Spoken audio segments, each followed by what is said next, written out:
Salut tout le monde, c'est Maureen. On se retrouve aujourd'hui pour créer notre avant-dernier costume d'Halloween 2024. Nous allons tenter d'incarner Médusa. Défi créatif, aucune image ne va être utilisée pour s'inspirer aujourd'hui. C'est totalement faux. Ça fait plusieurs jours que je passe mes soirées à étudier des make-up. J'ai regardé des make-up de Médusa, de Serpent, de Sirène et Voldemort, évidemment. Je vais donc demander à mon cerveau de faire un mélange et de créer un make-up que nous allons tenter de reproduire. Et pour corser encore plus l'expérience Médusa, nous allons essayer une nouvelle technique, le maquillage à la colle chaude, avec mon glue gun. Oui.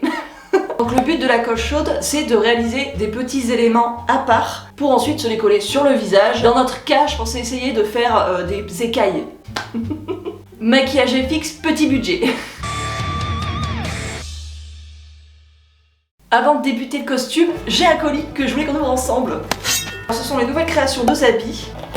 Il y a quelques mois, on avait déjà découvert quelques-uns de ses produits. Et aujourd'hui, elle a besoin de mon aide pour créer des vidéos d'installation donc de ses différents bijoux dans les cheveux. Et donc, elle m'a envoyé le reste de sa collection.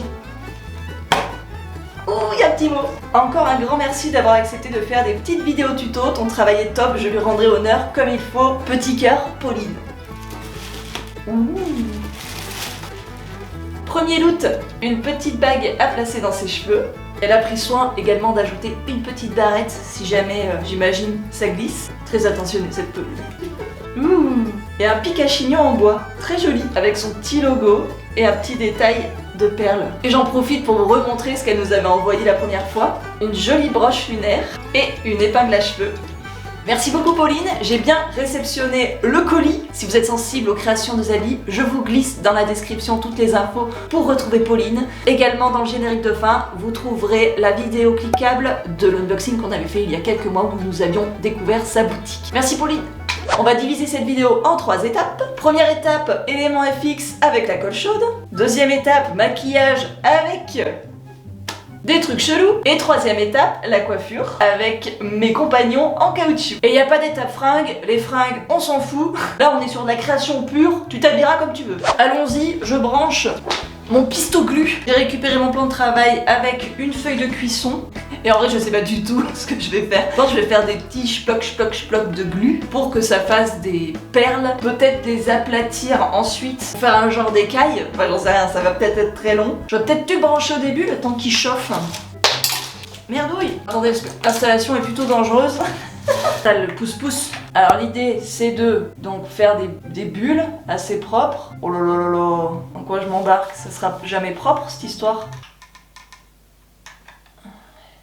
Je vais essayer de les écraser. Ok, je teste. Ok, ça marche, mais faut pas attendre très longtemps. Donc voilà, des petits shplocs de glu. Et ensuite, l'idée, ça serait de les poser comme ça sur le make-up pour créer cette peau de lézard. C'est plutôt pertinent, non? Allez, je pense que ça ira. Ça me saoule. J'avais oublié que les pistos glu là, c'est super chiant. Pourquoi ils mettent pas un arrêt pour que la colle arrête de couler? Ça fait des fils partout là, c'est super chiant. Maintenant, je vais m'amuser à découper tous les petits fils de colle qui dépassent. Récupérer tous les plus jolis éléments. Voilà. Je vous montre. Donc séparément, ça donne des modules comme ça. Donc des écailles simples, des écailles doubles, des écailles triples. Et une fois mis tous ensemble, ça donne cet aspect-là. Et je pense que ça peut bien marcher sur le make-up. Non? Vous en pensez quoi? Ensuite, nous essaierons de les maquiller directement avec du fard à paupières pour que ça se confonde avec le maquillage que nous allons faire. Et c'est pareil, comment on va les coller? Est-ce que ça va bien se maquiller? Je sais pas. Je vous ai prévenu, aujourd'hui c'est freestyle. Alors, nous allons passer au make-up. Et nous allons utiliser la technique bien connue du rési. Hop, je mets mes cheveux de côté. Et on va essayer d'enfiler ça. Quelle élégance!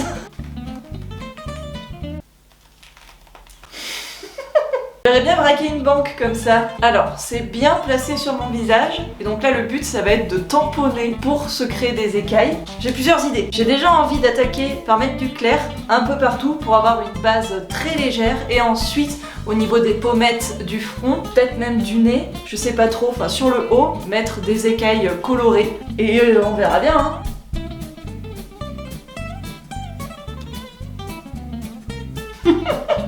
Ok, ensuite, qu'est-ce qu'on sélectionne comme couleur? Du vert, ce serait magnifique. Du vert et du doré pour que ça aille avec mes serpents. Comment on applique? Avec nos doigts? Avec l'éponge? Avec l'éponge, on va voir si ça fonctionne. Ça a l'air de fonctionner. J'ai hâte de voir ce que ça va donner. Là, il y a tous mes cheveux qui sont dessous. Là, j'ai très peu foi en moi, là. Base, vert foncé, c'est bon. Maintenant, on va réessayer de passer du clair. Faire ressortir les pommettes. J'ai l'impression que ça se voit pas bien. Je mets un peu du vert clair là sous la mâchoire, histoire d'affiner le visage. Donc ça va le faire ressortir, c'est peut-être une très mauvaise idée. Et maintenant j'aimerais essayer de mettre du doré pour essayer de créer ce reflet qu'ont les serpents sur leurs écailles et que ce soit le plus joli possible. Est-ce que je peux utiliser un pinceau pour faire ça? Oui. Ok. Est-ce que vous êtes prêts pour la première découverte? Est-ce que je le descends pour faire le coup? Ou est-ce qu'on abandonne le coup, on s'en fout? On s'en fout.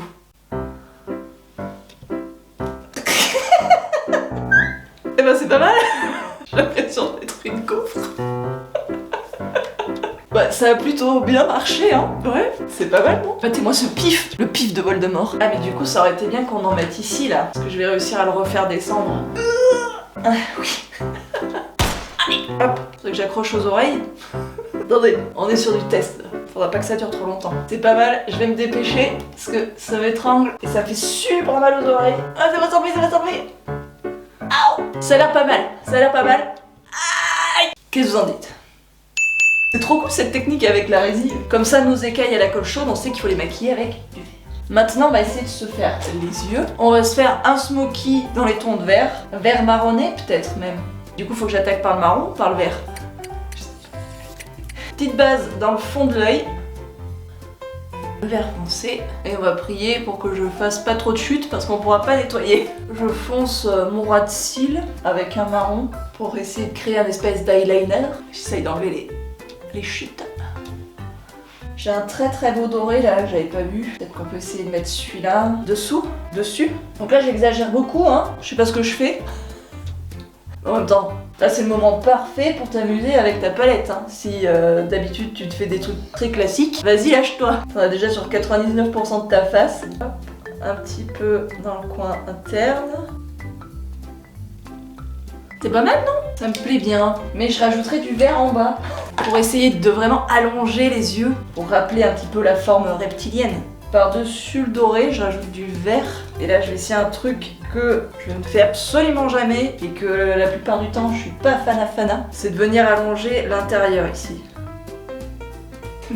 Honnêtement, je sais pas si c'est joli ou pas. Moi, j'aime pas ce genre de truc. On va mettre le mascara, on verra après. Un mascara, j'en mets qu'à l'extérieur, en haut. Non, j'ai taché. Oh, et je me suis taché le doigt aussi.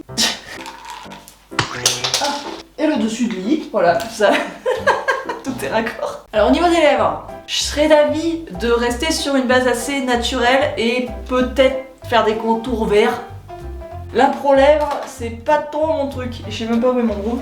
Je vais venir faire la base de mes lèvres avec mon bourgeois. Donc là, ça sera juste pour unifier, c'est exactement ma couleur. C'est celui que je porte quasiment tous les jours. J'en applique pas partout, hein, j'applique avec le doigt. Voilà, comme ça on est sur une base unifiée, mais peut-être un petit peu trop rose maintenant pour notre look. Donc est-ce qu'on se fait un contour un peu verdâtre?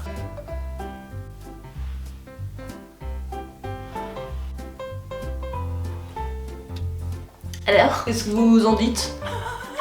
On va essayer de se peindre maintenant, de maquiller les écailles à la chaux et venir se les coller avec notre fidèle plume. Vous aura servi tout le mois d'ailleurs. On est là-dessus, ça ne marche absolument pas. Et le vert clair? Et non, ça marche pas. Ah, le doré. Avec le doré, il y a quelque chose qui se passe. C'est pas super flagrant. C'est pas que rien. Au pire, ce qu'on fait, c'est qu'on tente d'en coller une seule. On voit ce que ça donne sur le visage avec le reste du make-up. Si la première rend bien, on continue. On pousse ça là, sur le côté, sur les joues, sur le haut des joues. C'est pas mal. Ah bah, je suis surprise. On va continuer. Hop, on va essayer de l'autre côté. Je m'attendais à rien. Eh mais je suis pas déçue. Pour être honnête, je savais vraiment pas si ça allait fonctionner. J'avais vu l'exemple sur une nana qui faisait des branchies sur un maquillage de sirène. Donc elle faisait une structure quand même assez élaborée, assez ample. Et j'avais peur que ça marche pas sur nos tout petits modules. Et finalement, encore une fois, je le répète, faites confiance à votre créativité. Elle est là pour vous aider. Un ici, là. Ça reflète bien la lumière, c'est chouette. Est-ce qu'on en met sur le front? Est-ce que ça ferait pas tout foirer? Ou sur les tempes? Ou au-dessus du sourcil? Mais oui, évidemment. Alors allons-y. Puis ça a l'air de bien tenir, hein. J'arrive à parler, à sourire. Ouais, je suis agréablement surprise là. Ah non, ça colle pas. Restons calmes, faut que j'attende un peu, j'ai de la colle sur les doigts. Bon, et bah écoutez, je crois qu'on a fini le maquillage. Honnêtement, je pensais pas que ça allait aussi bien marcher. Et je trouve que c'est vraiment ça qui amène le petit truc en plus. Je regrette d'en avoir pas fait un petit peu plus à cause du pistolet à colle qui m'a saoulé tout à l'heure. J'en aurais bien mis un petit peu dans le cou là. Ça aurait été, je pense, encore plus joli. Mais bon, c'est quand même déjà pas mal comme ça. En espérant que ce duo ne gêne pas pour la coiffure, l'étape suivante. Alors pour la coiffure, j'avais pensé à un truc assez simple quand même pour que vous puissiez le reproduire. Mon idée, c'est de créer une espèce de tiare avec nos cheveux, avec des tresses, et ensuite d'intégrer nos serpents dedans. Et normalement, ce ne sera pas difficile du tout. Mais il faut que tu sois à l'aise avec les tresses. Il va te falloir des petits élastiques comme ça, des pinces. Alors l'idée c'est de faire une tresse collée qu'on va venir partager en deux ensuite pour que la tresse parte sur les côtés et que ça ressemble un peu à une tiare, un diadème.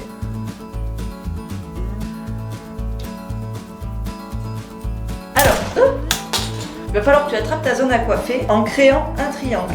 Le reste de tes cheveux, viens les attacher comme ça, ils t'embêtent pas et on est sûr que la section restera propre. Et cette mèche, on va venir la tresser de manière collée en partant d'ici. Tu la tresses pas en dessus ou pas en dessous, on s'en fout, donc c'est une tresse. Fais celle avec laquelle tu es le plus à l'aise. Une fois que tu arrives à ton front, il faut que tu te dépatouilles pour que ces trois mèches se transforment en deux tresses. À l'aide d'une pince plate, je mets le brin de droite. Oh, j'ai perdu une écaille de côté. Oh, j'ai perdu deux écailles. C'est pas grave, on les recollera après. Oh, je sais pas où elles sont. Il y en a une là et l'autre est là. C'est bon, j'ai les deux. C'est une frange comme moi, ça va faire des petits épis. Mais bon, c'est pas grave, c'est le jeu. On viendra camoufler avec les serpents. Quand tu peux plus bien tresser, tu mets ton élastique et tu vas faire pareil avec l'autre mèche. Je vous l'accorde, c'est mieux si t'as pas de frange. Ça faisait longtemps que je voulais essayer, c'était l'occasion. Une fois qu'on est là et qu'on ressemble à rien si on a une frange, et l'idée maintenant c'est de venir placer nos mèches à droite et à gauche pour créer la tiare. Donc soit tu utilises tes pinces plates si tes mèches sont pas assez longues et tu viens les placer sur les côtés et remettre tes cheveux par-dessus, ou alors si tes cheveux sont assez longs, tu fais la technique du regroupage de mèches. Oh, j'ai perdu une autre écaille. Bon, c'est normal, après on n'arrête pas de triturer les cheveux.